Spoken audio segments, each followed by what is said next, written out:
a country that specializes in exporting what it does not produce and importing what it produces. One of the world's largest producers of crude oil that does not refine its own petroleum products and has to import petroleum products. The world's largest producer of cassava that does not produce starch or ethanol. A large tomato belt, yet the world's largest importer of tomato paste. A country that from my childhood I have heard had the potentials for being a world power. But every day we talk about potentials. Every day we talk about potentials. Today we still talk about the potentials of Nigeria.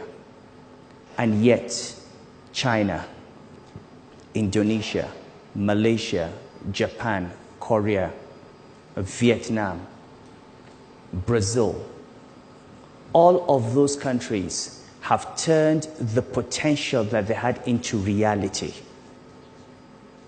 What are these? What's the one thing that, if I were to ask, what is the one thing that we need to do to break this barrier that faces us? In 4 years in Abuja, I've come to the conclusion that we need to overcome the fear of vested interests. And I'll talk to you through a little bit of my own experiences as governor of Central Bank and use that as a basis or as a template for what I think we need to do if we change this country.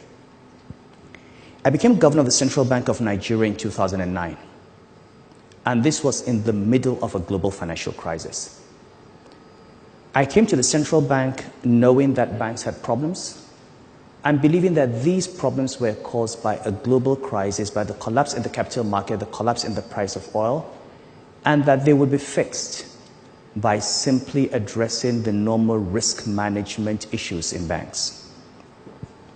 Shortly after I came in and one went through investigations, I discovered that the Nigerian banking system was infested with the same corruption of the rentier system in this country.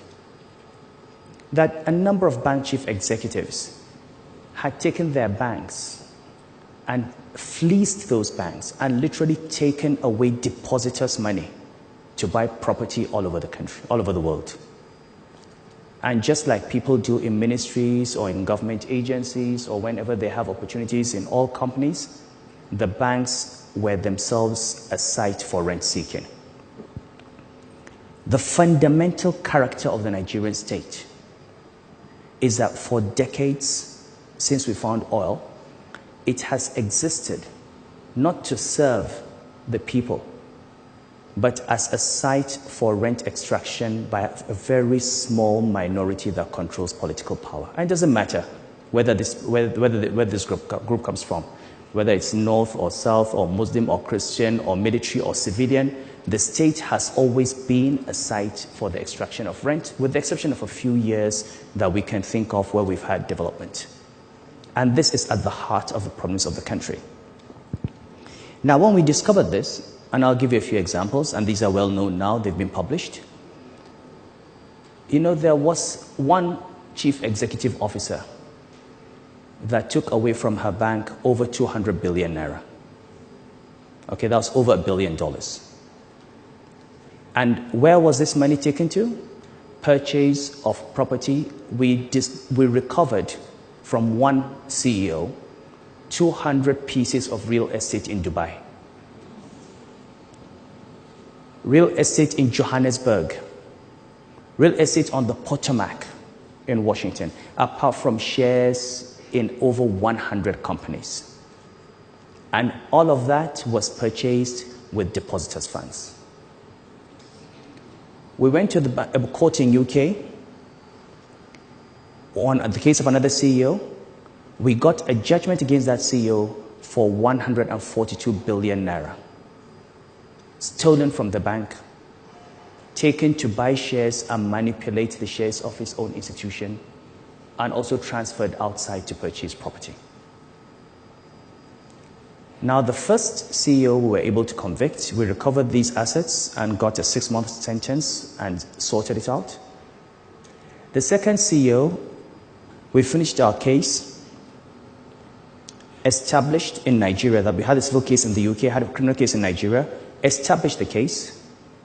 2 weeks before the closing statements were made, the judge was miraculously promoted to the Federal Court of Appeal after 3 years of trial, at the very end of trial, because someone, a very popular religious leader with hundreds of thousands of supporters, carried him to political authorities, and the system that was supposed to protect depositors and handle criminals was used and manipulated to promote a judge so that he would not convict a thief. Now, this is an example and an instance of the kinds of things that happen in a country that stop a country from reaching its full potentials. But my experience with the banking reforms and how it affects the fear of vested interest was the following. After we discovered the things that happened in the banks, the critical thing we had to do was take a decision that would pitch us against powerful political and economic forces. We were dealing with chief executives that in 2009 had become invincible. They were in the seat of power. They had economic power, and they had bought political protection. They were into political parties. They had financed the elections of officers, and they believed that nobody could touch them. And every time I said it was time for us to take action, people said to me, "You can't touch these people, you'll be sacked." Or, "You can't touch these people, they will kill you." Or, "You can't touch these people, you can't do that." And I said, "You know what? We are going to take them on." And we took the decision. We're going to remove them. And you know what? We removed them and nothing happened. We're going to prosecute them. We're going to put them in jail. And we put one of them in jail. And we're going to recover these assets. Because the way the central bank operated in the past was these guys take all this money and the central bank says the bank has failed. The banks that we saved had 4.4 trillion naira in deposits. They had 8 to 10 million customers. But the government and the system has always bet on the side of the rich people. Because these 8 million customers, the old woman in Boko, or in Yenago, or in Maiduguri, who has been told to save her money, and who saved money for 40, 50 years, wakes up one day and all her savings are gone. The civil servant who's worked for 35, 40 years, kept his pension money in the bank, the school fees of his children, the medical bills, wakes up one day and he finds that his bank is barricaded because the bank has failed. Banks do not fail. When people say banks have failed, it's like seeing a man whose throat has been slit and you say the man died. He did not die, he was killed. And those that murder the banks, those that destroy these deposits, have always walked away. They become senators. They become governors. They become captains of industry. They set up new banks. And they continue. And the millions of poor people who don't have a voice, that's it. Nobody knows the number of Nigerians who have died from failed banks because they were sick and could no longer pay their medical bills because those bills were, the money was locked up in a bank that has failed.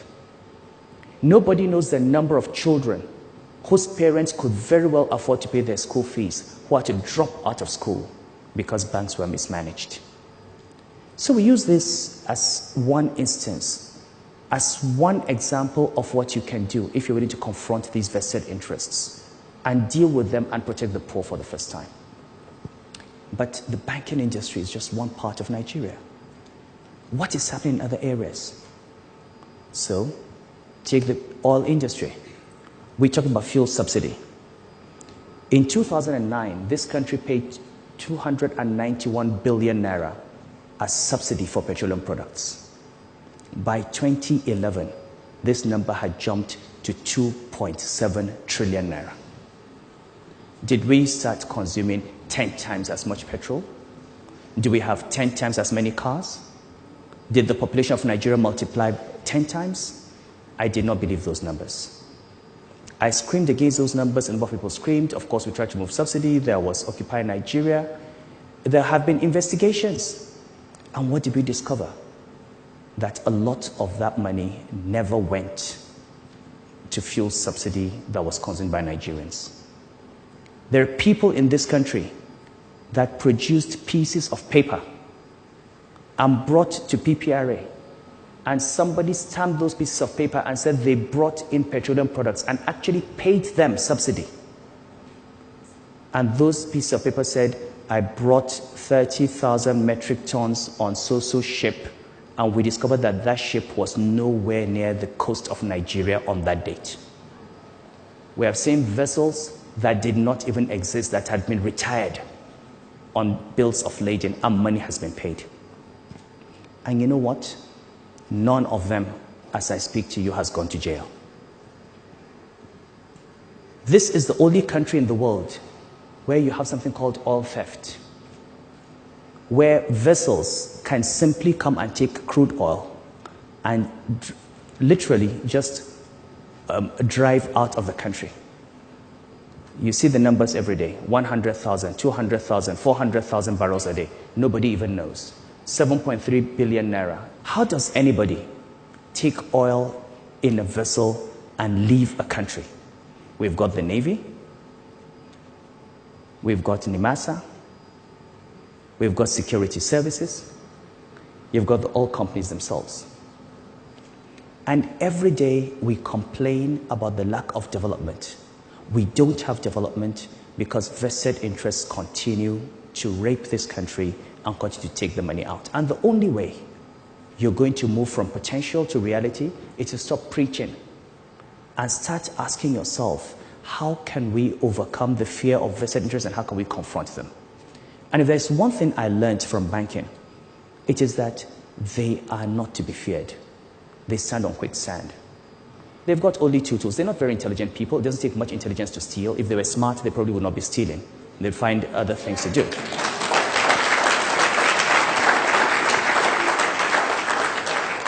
They have two weapons, and two weapons only.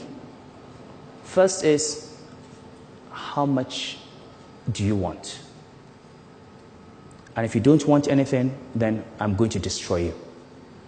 If you don't want their money, and if you're not afraid of them, you destroy them. There's nothing else in there.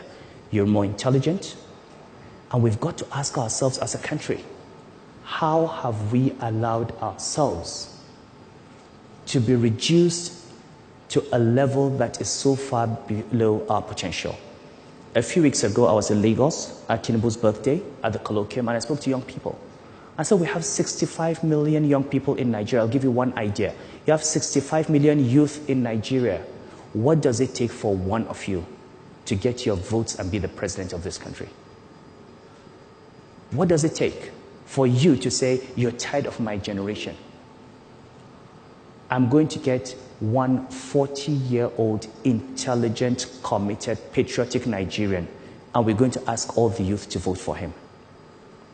What does it take for you to address these issues sector by sector, identify these interests one by one, and confront them? Why does it have to take fuel subsidy removal for us to come out and challenge the rot that is in our country? What are we afraid of? We're afraid of losing the security that we have today. We may not lose it today, we will lose it tomorrow. So if there's one thing I have, one message I have for every Nigerian, is to remember that the problems of this country are enormous. The solution is simple. And that solution is we must recognize that at the heart of the problem of Nigeria, at the heart of 90% of our issues, from Boko Haram to religious crisis, to ethnic crisis, to unemployment, to the lack of education, to the lack of healthcare, is that there are people who profit from the poverty and underdevelopment of this country. And these people are called vested interests. And so long as they remain entrenched, and so long as we do not overcome our fear of them and dislodge them, we are not going to find a solution to this problem, and we're not going to reach our true potentials. My time is up. Thank you very much.